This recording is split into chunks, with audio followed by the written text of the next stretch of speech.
Have you ever stood across from someone who seemed flawless, calm under pressure, unshakably polite, always generous, always composed, the kind of person who seems to embody grace and goodness? And yet deep down, something inside you whispered, something's off. You couldn't explain it. No crime committed, no harsh words spoken, just a strange, unsettling feeling that lingered like a scent you couldn't place. Now, what if I told you the real danger often doesn't shout? It doesn't slam fists on tables or raise its voice in rage. No, sometimes the greatest threat smiles at you. Psychologist Carl Jung, one of the most brilliant minds of the modern era, warned us not of monsters in the dark, but of people in the light. The ones we trust, the ones who earn our admiration, the ones we never suspect. In this video, we're going to explore the shadow, not just the dark parts of human nature, but the parts we pretend aren't there. And why the most dangerous person in the room might not be the loudest, but the most composed. Stay with me, because by the end of this, you won't just look at others differently. You'll look at yourself through a lens you may have never dared to use before. Act 1, Jung's warning: the mask we wear. Carl Jung believed every human wears a mask, a persona crafted to meet the expectations of the world. It's the version of ourselves we carefully construct for acceptance, for praise, for safety. We wear it at work, in public, even around friends. It helps us navigate society.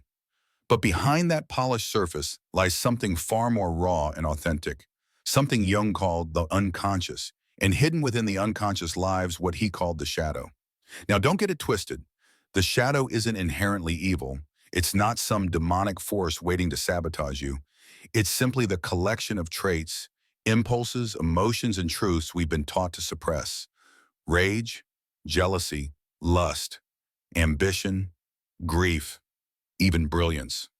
All the things society tells us are too much, too loud, too selfish, or too weird. As children, we're conditioned. We learn what parts of us are praised: obedience, politeness, humility, and what parts are shamed. And slowly, quietly, we exile parts of ourselves to survive. We smile when we're furious. We downplay our talents. We silence our questions. We adapt. We survive. But those exiled parts, they don't disappear. They wait. They twist. They grow. They show up later in life as passive aggression, as anxiety, as dreams we never chase, as the resentment we feel toward others who dare to express what we've denied. Jung once said, "Until you make the unconscious conscious, it will direct your life and you will call it fate." And that is the most haunting truth of all. Because the moment you believe you're above jealousy, above anger, above selfishness, you've already lost the battle. You've given those emotions control. Act 2, the lie of the good person. Let me tell you something uncomfortable. Some of the most damaging people you'll ever meet are the ones convinced of their own goodness. They believe they are purely kind, purely helpful, purely giving. And yet beneath that saintly exterior lies a storm they refuse to acknowledge. These people don't think they're lying. They think they're better. But their help is really control. Their boundaries are punishment. Their love is soaked in expectation.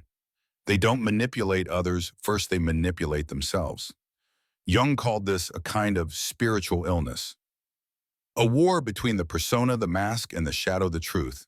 And the more someone clings to their image as a good person, the more the shadow builds in secret.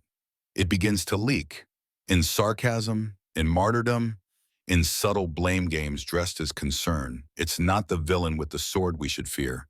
It's the hero who believes they're incapable of harming anyone. Because what's more dangerous than someone who doesn't know their own capacity for harm? Act 3, the shadow's awakening. But here's the thing: Jung never told us to kill the shadow. He didn't say conquer your darkness. He said integrate it, face it, own it. Except that you are not only light, you are also shadow, and both are yours to carry. The moment you say to yourself, yes, I get angry. Yes, I feel envy. Yes, I want things I don't understand. That is the moment you begin to heal. That is the moment you become trustworthy. Not because you're perfect, but because you're aware. Because here's the truth: most people run from pretending you're flawless. Doesn't make you strong. It makes you unpredictable. And ultimately, dangerous. People who can't face their own shadow will always project it onto others. They'll blame their partner, the system, never realizing they're fleeing a truth that lives within. Act 4, the danger of denial. When you deny your shadow, you don't erase it. You hand it the steering wheel and convince yourself you're still in control. You start to think your resentment is righteous anger. Your manipulation is just being protective. Your judgment is honesty. But deep down, you're not helping anyone. You're using them to hold up the fragile image of who you want to be. And the scariest part, you believe it. That's the kind of person Jung warned us about. Not the cruel, not the chaotic, but the person who refuses to self-reflect. The person who weaponizes goodness. The person whose kindness is a mask hiding a cauldron of unmet needs in quiet rage. They become a stranger even to themselves. And what is more dangerous than a person who doesn't know what they're capable of? Act 5, the invitation to courage. Now here's the good news. The shadow isn't your enemy, it's your invitation. It's the locked room in your psyche where your fire lives. Your passion, your creativity, your truth. When you turn toward it, not with judgment, but with curiosity, you begin to reclaim your power. You stop outsourcing your pain to others. You stop manipulating for love. You stop performing goodness and start embodying wholeness. Jung's message wasn't one of fear. It was a call to courage. The courage to say, I am not only light, I am also shadow, and both are mine. This is the path to real wisdom. This is what true integrity looks like. So the next time you meet someone who seems too perfect, ask yourself, what don't I see? And more importantly, what don't they see in themselves? But don't stop there. Ask yourself, what parts of me have I disowned? What emotions do I judge instead of feel? What truth have I buried in the name of being good, or strong, or normal?